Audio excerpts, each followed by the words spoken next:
မိတ်ဆွေတို့အားလုံးပဲမင်္ဂလာပါခင်ဗျ Global Knowledge Hub Channel ကနေကြိုဆိုပါရစေ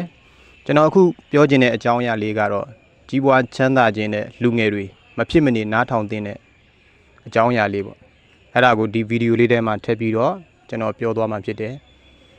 ပထမဦးဆုံးအချက်အနေနဲ့ကြီးပွားခြင်းတဲ့လူငယ်တစ်ယောက်အဲ့ဒီလူငယ်တစ်ယောက်ကသူကကျမ်းမာရေးကောင်းနေဖို့လိုတယ်ကျမ်းမာရေးကောင်းမှသူလုပ်ချင်တဲ့အလုပ်တွေကိုလုပ်နိုင်မယ်ကျမ်းမာရေးမကောင်းရင်တော့သူကကိုလှုပ်ချင်တဲ့အလုပ်တွေကိုသူဒီဇိုင်းမှလုပ်နိုင်မှာမဟုတ်တော့ဘူးအဲ့ဒါကြောင့်မို့လို့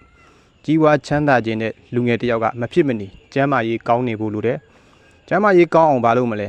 ညဘက်ဆိုရင်စောစောအိပ်မယ်ဂိမ်းစောတာတွေလျှော့မယ်ပြီးရင်မနေ့ကိုစောစောထားမယ်ကိုလှုပ်နိုင်တဲ့လေ့ကျင့်ခန်းလေးတွေကာယလေ့ကျင့်ခန်းလေးတွေကိုလုပ်မယ်ဒါဆိုရင်ကျမ်းမာရေးတွေကောင်းလာမယ်ကျမ်းမာရေးကောင်းအောင်အထူးဂရုစိုက်ပြီးတော့နေထိုင်ရမယ်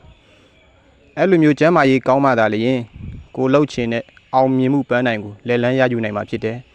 ဒုတိယမြောက်အချက်အနေနဲ့ကတော့တီလလုံခြုံရမယ်ဟုတ်ပြီနော်ဒါတီလလုံခြုံဖို့လိုတယ်ကြီးပွားချမ်းသာခြင်းတဲ့လူတစ်ယောက်ပေါ့အဲ့ဒီလူကသူကတီလလုံးနေမှတီလဆိုတာကတော့၅ပါးတီလပေါ့အဲ့ဒီ၅ပါးတီလကိုလုံမှသာလျှင်အဲ့ဒီသူကကြီးပွားချမ်းသာမှာဖြစ်တယ်တီလမလုံဘူးဆိုရင်ဘယ်နေရာမှအရာမဝင်တော့ဘူးအလုပ်အကိုင်မှာပဲဖြစ်ပါစေတီလမလုံတဲ့သူတယောက်ကအောင်မြင်မှုတွေရမှာမဟုတ်ဘူးတီလမလုံခြုံတဲ့သူတယောက်ကိုလူတွေကလည်းအလုပ်ခန့်ကျင်မှာမဟုတ်ဘူးအဲ့ဒါကြောင့်မို့လို့ကြီးပွားချမ်းသာခြင်းတဲ့သူတယောက်က၅ပါးတီလကိုလုံခြုံဖို့လိုတယ်တတိယတစ်ချက်အနေနဲ့ကတော့ကြီးပွားချမ်းသာခြင်းတဲ့သူတွေအရေးကြီးတယ်ပေါ့ဘာလို့မလဲဆိုတော့ကိုယ့်ထက်အတွေ့အကြုံရင့်ကျက်တဲ့စီးပွားရေးလုပ်ငန်းရှင်တွေပေါ့နောက်ပြီးတော့ကိုယ့်ထက်အသိပညာဗဟုသုတမြင့်မာတဲ့ဆရာကြီးတွေသူတို့တွေစီမှာတွားပြီးတော့နေနာနေတရားတွေခံယူမယ်ကျွန်တော်အလုပ်လုပ်ချင်တယ်ဒီအလုပ်ကိုကျွန်တော်ဘယ်လိုလုပ်ရင်အောင်မြင်နိုင်မလဲအဲ့ဒါကိုကိုယ့်ထက်ဝါရင်နဲ့စီနီယာကြတဲ့သူတွေကိုတွားပြီးတော့မေးမယ်အကိုကြီးကျွန်တော်ဘာတွေလုပ်ရင်အောင်မြင်မလဲတလိုမျိုးပေါ့နော်တွားပြီးတော့အကြံဉာဏ်လေးတွေတောင်းမယ်အဲ့လိုမျိုးအကြံဉာဏ်လေးတွေတောင်းပြီးတော့သူတို့ပေးတဲ့အကြံဉာဏ်အတိုင်းလုပ်မယ်ဆိုရင်အောင်မြင်မှုတွေရမှာပေါ့နော်သူတို့ဘယ်လိုလုပ်ခဲ့တယ်လဲအဲ့ဒါကိုကြည့်မယ်သူတို့လုပ်တဲ့နီလန်အတိုင်းလိုက်ပြီးတော့လှုပ်ဆောင်မယ်ဆိုရင်အောင်မြင်မှုတွေ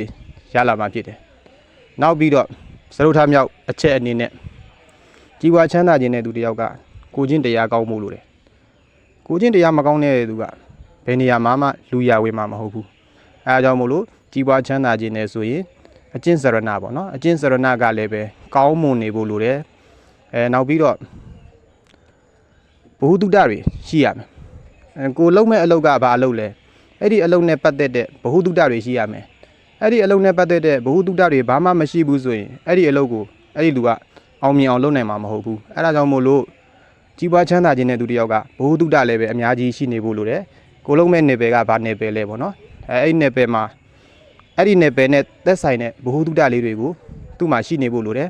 အဲ့ဒါမှဒါလည်းရင်အဲ့ဒီသူကအောင်မြင်မှုတွေရနိုင်မှာဖြစ်တယ်နောက်ပြီးတော့အရေးကြီးဆုံးပေါ့နော်စထမမြောက်